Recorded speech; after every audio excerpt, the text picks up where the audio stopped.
Bonjour, bienvenue dans la série sur l'électrodynamique classique.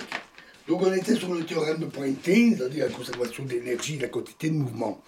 Alors les expressions intégrales ou différentielles qu'on a obtenues signifient que la variation instantanée de l'énergie électromagnétique à l'intérieur d'un volume donné, plus l'énergie s'écoulant par unité de temps à travers les surfaces frontières du volume, est égal au signe près au travail total accompli par les champs sur les sources situées à l'intérieur du volume. Autrement dit, on a là l'énoncé de la conservation de l'énergie. Les deux hypothèses qu'on a formulées restreignent de manière spectaculaire l'applicabilité de cette version du théorème de Poynting au champ macroscopique ou microscopique dans le vide. Tout milieu, même linéaire, est dispersif et donc c'est d'une déperdition d'énergie. Le membre de droite de la relation pour l'intégrale JE qu'on a voulu utiliser, dqx égale avec l'équation de Maxwell qui avait été utilisée, n'a donc pas l'interprétation simple résumée par la loi de conservation. La situation plus réaliste des milieux linéaires dispersifs sera examinée bientôt. Jusqu'ici, nous avons mis l'accent sur l'énergie des champs électromagnétiques.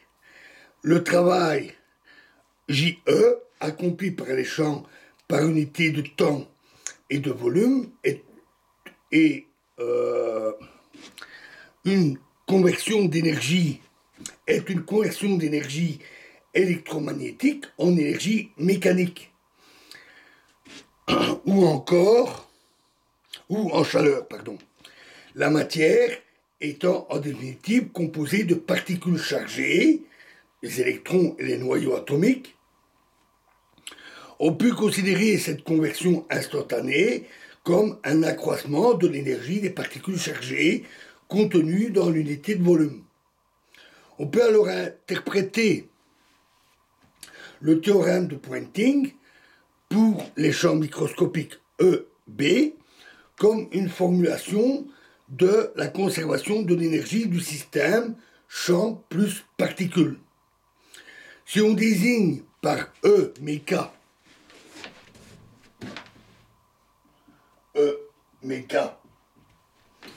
l'énergie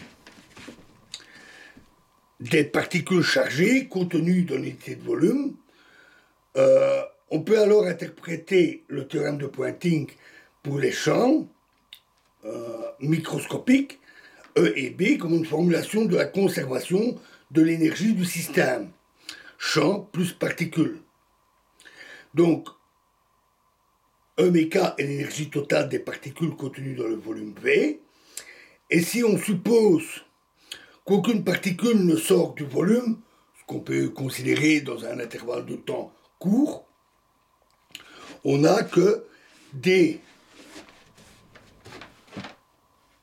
de EMK sur dt est égal à l'intégrale sur le volume de JE d cube x. La conservation de l'énergie de ce système, tel que l'exprime le théorème de Poynting, est alors dE sur dt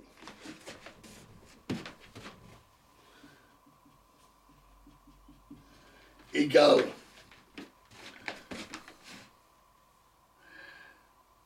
d sur dt de l'énergie mécanique plus l'énergie des champs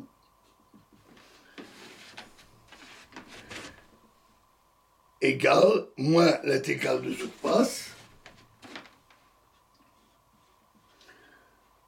de S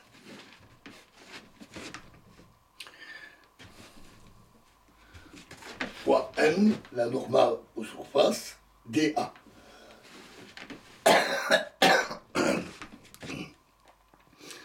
Où l'énergie du champ à l'intérieur du volume, V, est un champ est égal à l'intégrale V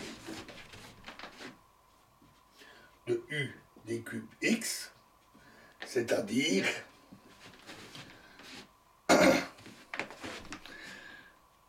epsilon 0 demi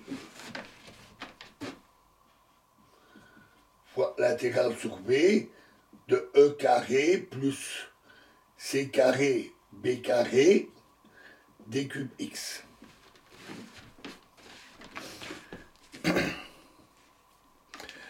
Donc voilà pour l'énergie. Alors la conservation de la quantité de mouvement se traite de manière analogue.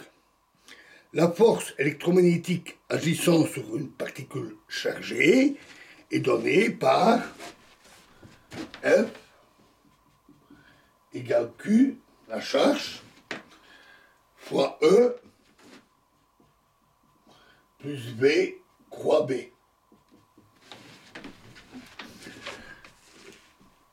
Si on désigne par P K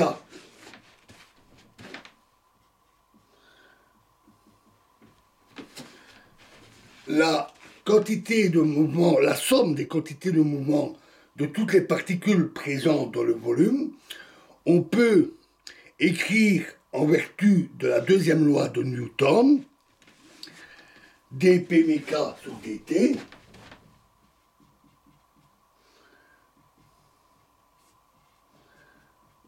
est égal à l'intégrale sur le volume de JE, pardon, de rho E plus J croix B d cube X. Ou pour faciliter les manipulations des expressions, j'ai transformé les sommes sur les particules en une intégrale sur les densités de charge et de courant. Voilà, et nous verrons la suite dans la prochaine vidéo. Je vous remercie.